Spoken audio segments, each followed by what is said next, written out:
In June 2022, the multi-million-dollar Sony comic book film Morbius was released for the second time that year. What followed was the most notorious double flop of a major studio release in history. And I'm here to tell you how this million-dollar failure was the fault of a single YouTuber.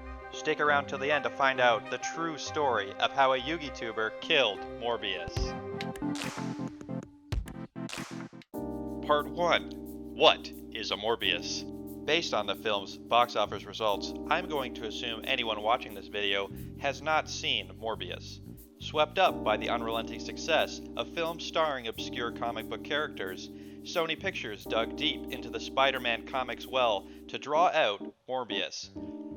Morbius is the story of an acclaimed biochemist who accidentally gives himself vampire powers while attempting to cure his rare blood condition.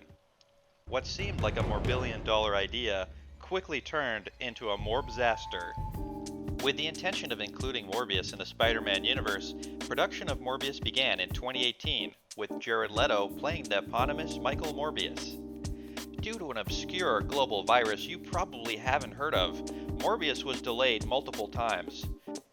Sony's desire to avoid competition with other big-budget films resulted in further delays to the Morbius release date.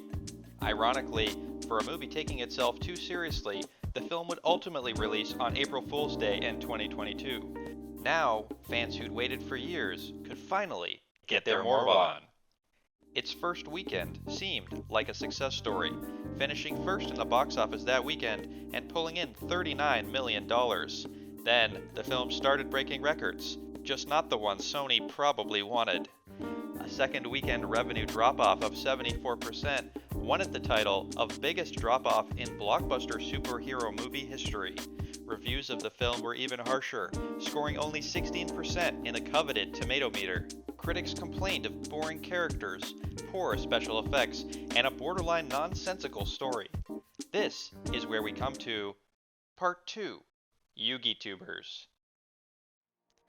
After the film's release, a movement was started. It all began with this brief tweet by Yugioh YouTuber Rank 10 Yugioh. It reads, "The best part of Morbius was when he said, 'It's Morbin time,' and morbed all over those guys." As barely anyone had seen the film, people began debating whether or not the "It's Morbin time" quote actually appeared in the movie. Don't ask me, I haven't seen it either. Soon, an ironic cult following began to emerge online.